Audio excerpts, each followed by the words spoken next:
শব্দ চক্ষু, নাসা, জিহ্বা, ত্বক, মনের দ্বারা সংকীর্ণতা লাভ করিয়া ব্রহ্মেতর পরমাত্মেতর বা ভগবতীতর বস্তুকে লক্ষ্য করে কৃষ্ণ শব্দের স্বরূপ অভিজ্ঞান উদ্দিষ্ট হয় নাই।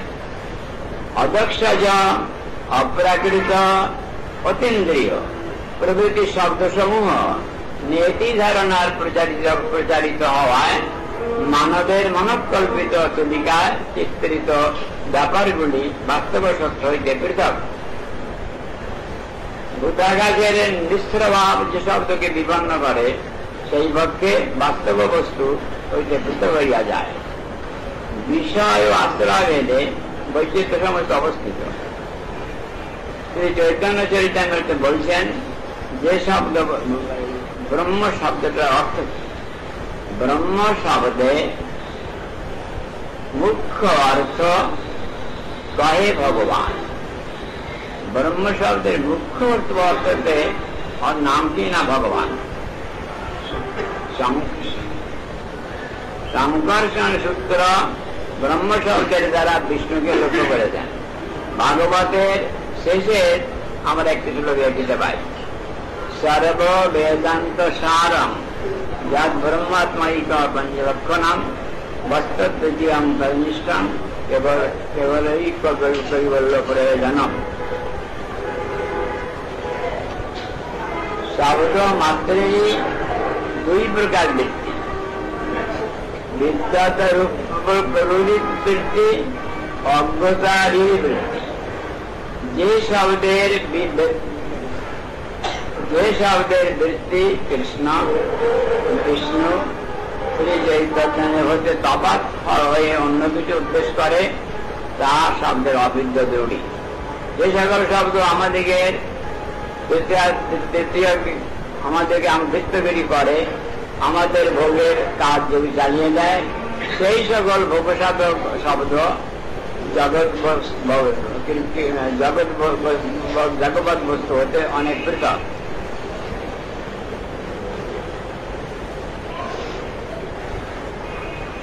ঈশ্বর পরমকৃষ্ণ সচ্চিদানন্দ বিগ্রহ অনাদির আদি গোবিন্দ সর্বকারণ কারণ। কৃষ্ণ যাকে দয়া করবেন তিনি তার আবির্ভাব উপলব্ধি করতে পারবেন। দয়া দুই প্রকার, সাধন অভিনিবেশজ কৃষ্ণ বা কৃষ্ণ অভিনিবেশজ। ভক্তের নিজের সম্পত্তি কৃষ্ণ, ভক্তই কৃষ্ণকে দিতে পারেন। কৃষ্ণ সেবন মুখতার আত্মবৃত্তি উদিদান বলছেন, কৃষ্ণ যাতে দয়া করবেন সেই তাকে জানতে পারবে। সেই কোন সোর্সে আছে, সাধন অভিনিবেশজ বা কৃষ্ণ কৃষ্ণ প্রসাদে। কৃষ্ণের ভক্ত কৃষ্ণকে দ্বারে দ্বারে বিতরণ করেন। তারা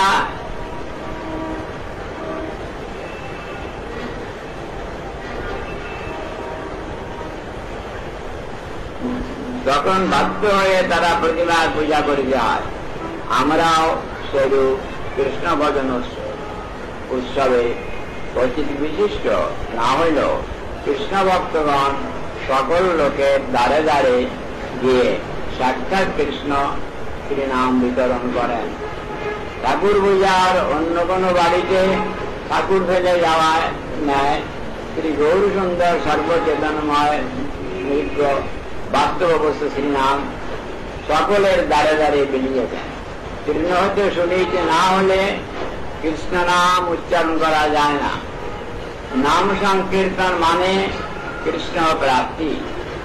স্থূল ও সূক্ষ্ম শরীরের ছেড়ে দেওয়া নারদের বিদেহ মুক্তির ন্যায়। কৃষ্ণ যখন বিদেহ মুক্তি প্রদান করেন তখন তিনি বিশেষ রূপে আকর্ষণ করছেন, জানতে পারা যায়। মাইক তত্ত্বকে কৃষ্ণ তত্ত্ব মনে করি। কৃষ্ণ মানুষ, কৃষ্ণ রম্পর, কৃষ্ণ রাজনীতিজ্ঞ, কৃষ্ণ ঐতিহাসিক ব্যক্তি, কৃষ্ণ আমাদের ভগবতী বল ধারণার স্বার্থপরতা যুক্ত, এই সকল বিচার কৃষ্ণ বিষয়ে অভিজ্ঞানের অভাব ও ভাগ্যহীনতার পরিচয়। কৃষ্ণই পরম পুরুষ, কৃষ্ণই পরম সত্য, কৃষ্ণই বাস্তব বস্তু, কৃষ্ণই নিখিল বেদ প্রতিপাদ্য বিষয়, কৃষ্ণই একমাত্র বিষয়, কৃষ্ণই একমাত্র ভোক্তা। কৃষ্ণ সচ্চিদানন্দ বিগ্রহ, অর্থাৎ তিনি কালাধীন অসৎ অচেতন নহেন। তিনি নিত্য অসৎ বস্তু, কাল তাহার অধীন। কাল বিচারে তিনি অনাদি। ব্রহ্মাণ্ডের প্রতীতি বা ধারণা তার পরবর্তী ধারণা, তার আসিতে আর কেহ নাই। তিনি গোবিন্দ। গো শব্দে পৃথিবী, ইন্দ্রিয়, বিদ্যা, গাবি প্রভৃতি এই সকলের মূল পালনকর্তা যিনি, তিনি গোবিন্দ। অবশিষ্ট চিদাকাশ পরমাত্মা ও বিশিষ্ট চিদাকাশ ব্রহ্মকেও তিনি পালন করেন, তিনি গোবিন্দ। কতিপয় মানবের বুদ্ধিবৃত্তিকে নির্বিশেষ ব্রহ্ম বিচার, পরমাত্ম বিচার, মানুষের হিতকারী গ্রাম্য দেবতা বিচার প্রভৃতি আসিয়া স্তব্ধ করিয়া দিয়াছে। কতিপয় ব্যক্তি ওই সকল প্রকারের মত প্রকাশ মনে করিয়েছিলেন পরমেশ্বর শ্রীকৃষ্ণ জৈব জ্ঞানের বিচারে তাদেরই চরমতত্ত্ব নয়। তিনি পরিপূর্ণ সত্য ও চেতনময় বস্তু। তিনি বদ্ধজীবের জ্ঞানাতীত নিত্যানন্দ বিশেষকে গ্রহণ করিয়াছেন। তিনি নিঃশক্তি ব্রহ্মমাত্র নহেন। সশস্ত্র বৈচিত্র্য ভাবসমূহ অস্তিত্ব পূর্ণমাত্রা তাতে অবস্থিত। আবার অভাবসমূহের অতিরিক্ত গৌণভাবে তাহাতে অবস্থিত। সুতরাং ভাবাভাব রাজ্যের ভাবসমূহ উহাতেই অবস্থিত। সৎ বলিতে তাহাকেই বুঝায়।